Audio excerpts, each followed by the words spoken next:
up? You're watching this in day 2 of our Week 7 Foundations of Tech lecture. Let's get going. So this is to tidy up and kind of wrap up our communication unit.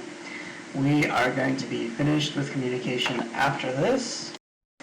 So to wrap up, I have a short presentation on the history of communication technology. So you can use this to kind of continue looking for those patterns we've been talking about of how technology has developed over time. So let's get started.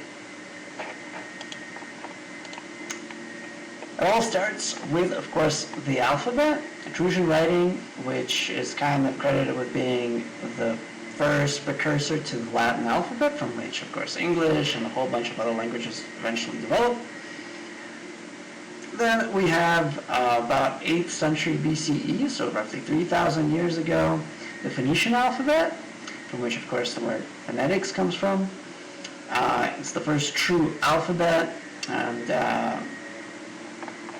it has vowels and consonants, all the same things you'd expect from any modern alphabet in the West. Of course, there are things being developed in Eastern cultures that are very different forms of writing, where you don't have a shared alphabet, but unique characters for every possible word. And that happens even at the same time as this writing is developed. Ultimately, though, we see a huge span of time between developing of these ideas of how to codify language and put it down in writing, and ways to transport that from place to place. For a long time, the only way to do so is to physically carry the writing itself. We do have some carrier pigeons come onto the scene. Nobody is quite sure exactly the date for when that becomes a thing. But Genghis Khan was, of course, one of the famous historical figures for using messenger pigeons. And our earliest guess is somewhere in the 1100s. So we have a huge span of time, nearly 2,000 years, between the invention of writing and finding a creative way to transport it. We do have some alternative methods of communication that are worth mentioning. In 1620, Juan Pablo de Monet publishes a book on sign language, which he adopts from Girolamo Cardano's writing, and this gentleman believed that actually writing in general, or speaking in general rather, was inferior to signing, and signing was the way to go, which is an interesting perspective. Braille was invented in the 19th century by Louis Braille, and you can, of course, read this by touching the dots, and it's a very interesting codification of language, similar to Morse Code. And speaking of Morse Code, let's talk about, of course, the Telegraph, which is our main project for this unit. According to Morse himself, the Telegraph was created by Pavel Schilling, but Pavel's design wasn't really practical. It was more proof of concept than anything else. The person we usually credit with the Telegraph that worked was David Alter, who created the first version in 1836. And this is one of the transmitter devices, as you can see here. And by tapping it, you can interrupt electrical currents, which then allows you to send your dashes and dots over long distances. I do apologize for all the noise. There's some landscaping going on outside. In the 1890s, Morse code became the prevalent method for communication and was used in radio communication as well. So we have a short assignment on Morse code just to kind of get a little feel for how that particular aspect works. Now, of course, the telegraph eventually becomes obsolete as the telephone takes over. In 1856, Alexander Graham Bell first famously asked Mr. Watson to come here, which was a fantastic breakthrough. From there, we go to the radio. In 1895,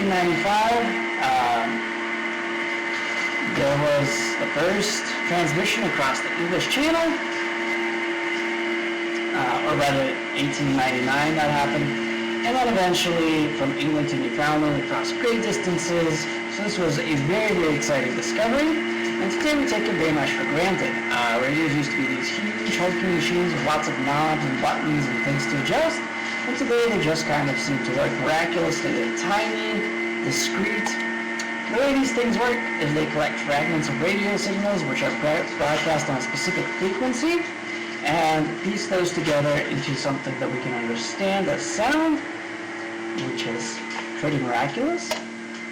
Television, of course, was maybe one of the newest inventions here that we think of as relatively old, but there were a huge number of iterations. For instance, even during my grandma's time, they had something called a mechanical television, which was ancient.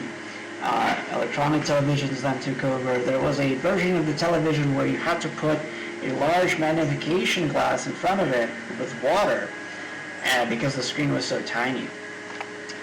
And of course now we have all kinds of crazy technology like 3D, HD, and so on and so forth. So what is the general takeaway here? Look at how fast the technology expands in terms of new ideas being developed.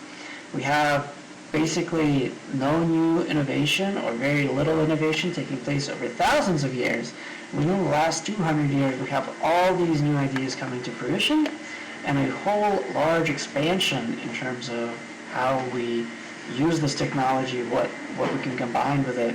So this is a very exciting time to be alive. Ray Tomlinson creates email in 1972, and he chooses the @ symbol to represent where you are being hosted in terms of your domain, which is pretty exciting. Text messaging comes onto the scene in 1992 with a Merry Christmas text. And of course, social networks become very prevalent, starting with 6 Degrees, which you guys have never heard of, in 1997, and then in 2003, MySpace, and ultimately Facebook and Twitter overtaking. Alright, so ultimately I hope you take away some of those famous names that I've mentioned, and also this general idea of technological innovation being quicker and quicker as we progress throughout history. Now additionally, there is an assignment 9, Morse Code. This is due Monday. It involves you deciphering a very short message and answering the question. This is a question you need to answer.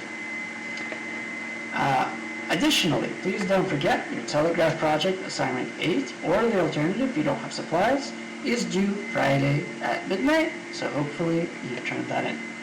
Thank you very much, and I'll see you guys next time.